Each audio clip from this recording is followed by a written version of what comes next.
So first off, I would like to dedicate this video to the numerous people who told me to not make this video, who told me to not talk about this subject.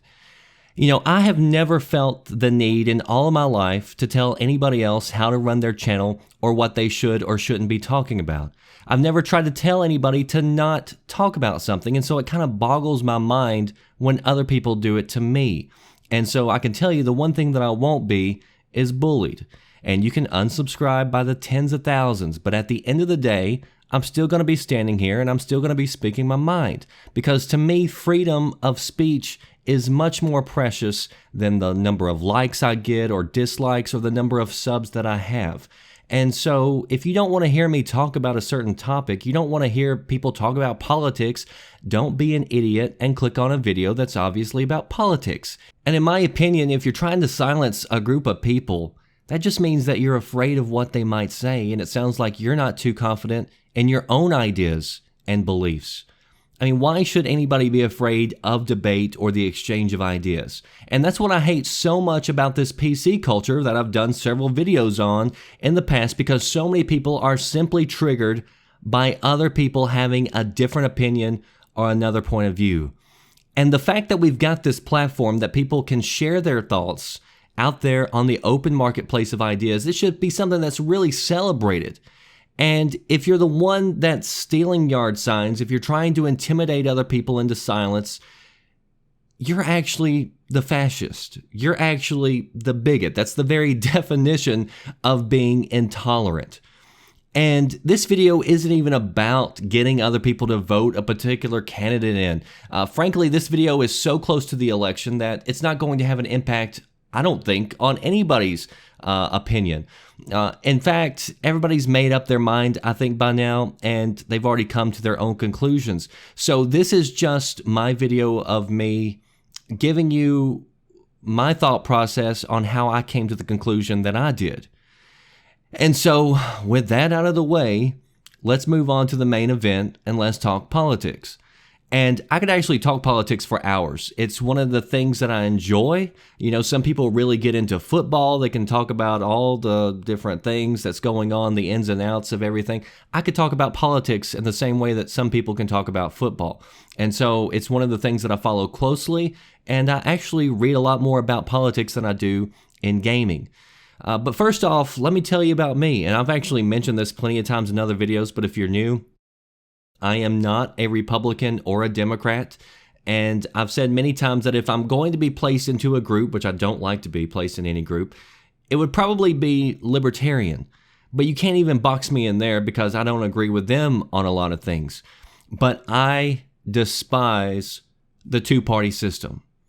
And to have a country as big as ours in the year 2016 and to really only have two choices is a complete disgrace, and it proves that the system is rigged. During the election, did you have a chance to see the Green Party candidate or the Libertarian candidate on stage, prime time, in the same debate against a Republican or a Democrat? No. And that's because the Republicans and the Democrats are actually in charge of the Presidential Debate Commission. So, of course, if they can silence other voices on that stage, then they're going to. And for me, the best thing that can happen with this election is that after the election, the GOP and the DNC are burned to the ground. That would be the best outcome of this election, in my opinion.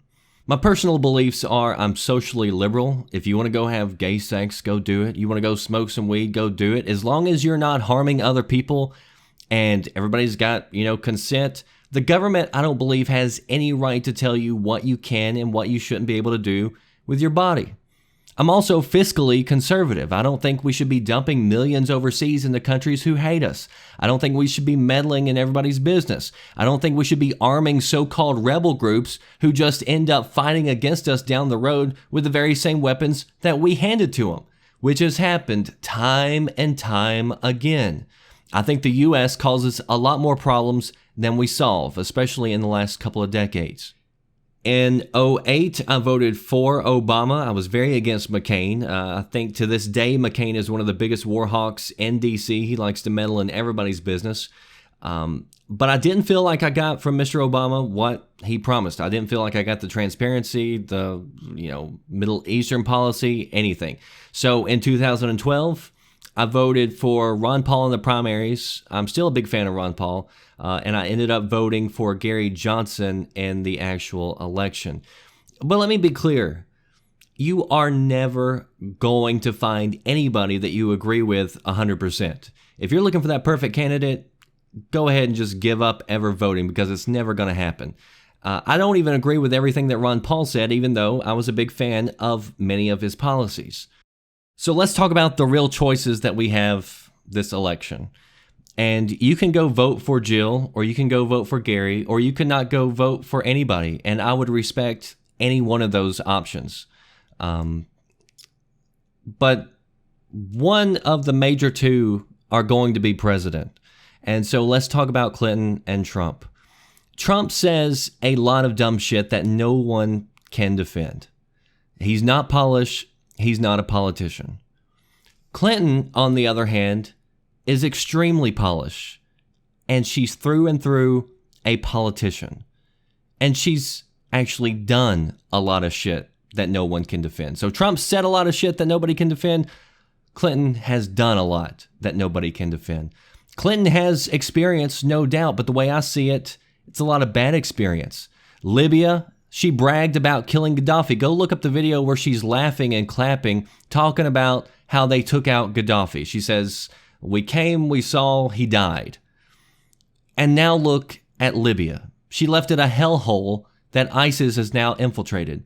You look at Iraq, Afghanistan. She now wants a no-fly zone over Syria, which means, and this isn't just me saying it, it's pretty much common sense. It's also what the generals are saying. If you put up a no-fly zone over Syria, it means you're going to be shooting down Russian jets because they're flying over. And you think they're going to let us tell them what to do? And so are you ready for World War III over Syria and the oil pipeline that she's trying to protect from Qatar? What business is it of ours to shoot down Russian jets over the skies of Syria? Unless Congress has given an authorization of war, which I doubt is going to ever happen, you have no business there. And to me, Hillary's record as Secretary of State makes me think that she's a bigger warmonger than Bush. And she's helped cause a lot of the destabilization that's happened in the Middle East. She hasn't driven a car since the 1990s. Her family became millionaires by being in government jobs. I mean, how does that even happen? How do you become millionaires doing government public service? Unless you're involved in pay-to-play and bribery politics, which I think everybody knows that she is. We know through leaked speeches that she says she's told Wall Street on record she has a public and a private policy, and they differ. So yeah, Hillary says a lot of things in an eloquent way. She makes it sound good and polished, but shouldn't authenticity stand for something? Shouldn't the truth count for something? And I mean, if you're going to lie to me, I really don't care how polished you announce it. You know, and I mentioned this the other day, I would rather somebody be real to me and offend me than to be fake and appease me. And the number of lies that Hillary's been caught in, I mean, it would take a month to cover. Everything from being under sniper fire to this whole email server thing. And for anybody who follows politics, everybody knows that anybody else who did what she did with classified material would be in prison. At the very least, they wouldn't have access to classified information. But she's above the law. And the corruption isn't just with her mishandling of this email server. To me, the biggest corruption lies within the WikiLeaks emails themselves, which media so far has pretty much refused to cover. I think if you actually read the emails, which I've read quite a lot of them, what's disturbing is you don't find emails where they talk about making life better for Americans. I found a lot of emails where they're talking about collecting donations. They're talking about strategically making, themselves look good for a certain group of voters. But it's like they're just in power to stay in power. And so I don't trust Hillary. I don't even think Hillary supporters trust Hillary. I think they're more terrified of Trump. And so that's one thing that I give Hillary credit for, is that she's been able to wage one of the best PSYOP propaganda campaigns in modern history. There's a reason why they call it the Clinton machine. And she's been aided by the mainstream media, who we have overwhelming evidence through WikiLeaks was colluding with her and her campaign this whole time, including to cheat Bernie Sanders. Trump, on the other hand, is a huge wild card. He's never held public office before, so we don't know how he would actually vote for anything. He could be absolutely terrible. And again, he says some really dumb things sometimes. But in a way, his dumb statements are a little bit refreshing in the sense that I don't think he has pollsters who tell him what his opinion should be this week. And there are parts of his policy that do scare me, as with anybody. There's also parts that I like.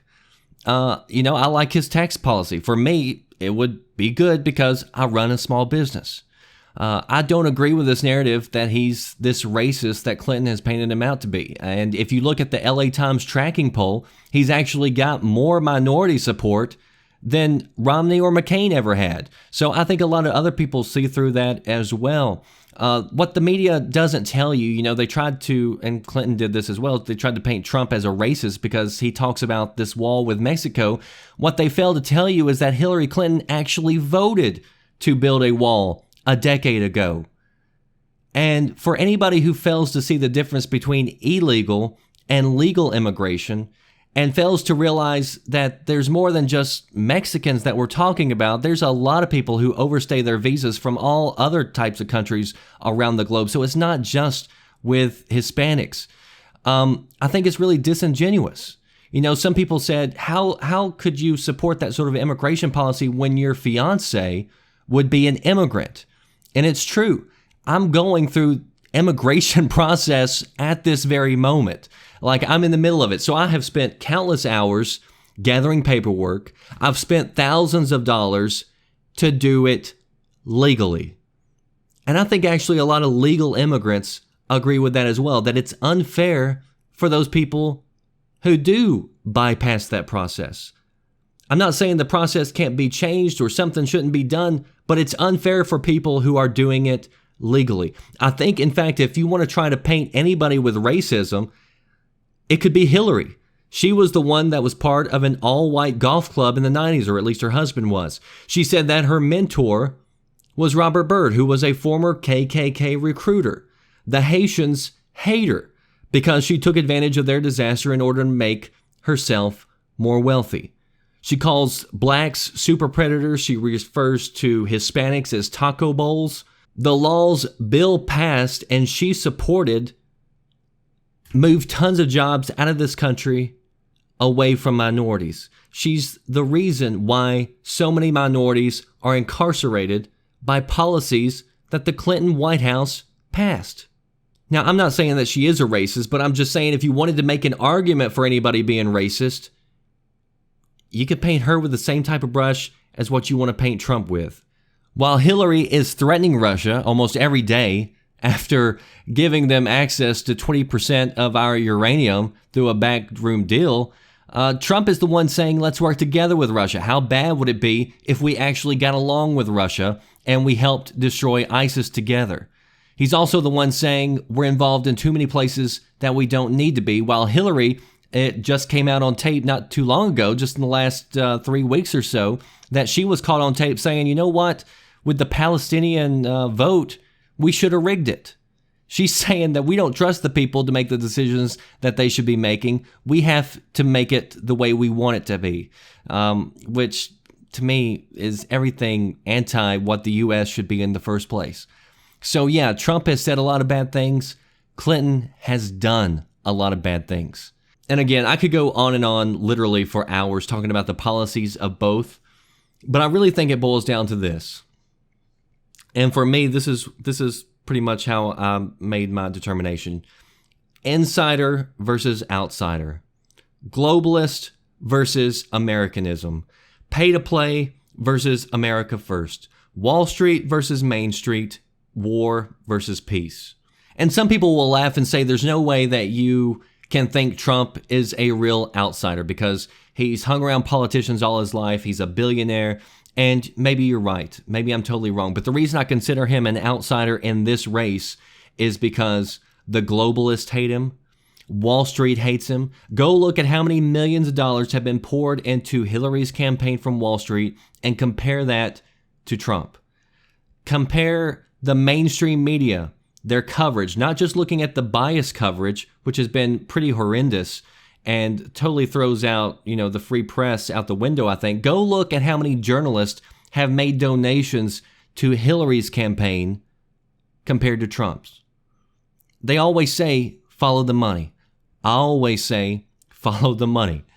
So globalists hate him, Wall Street hates him, the media hates him, career politicians hate him, both in the GOP and the DNC.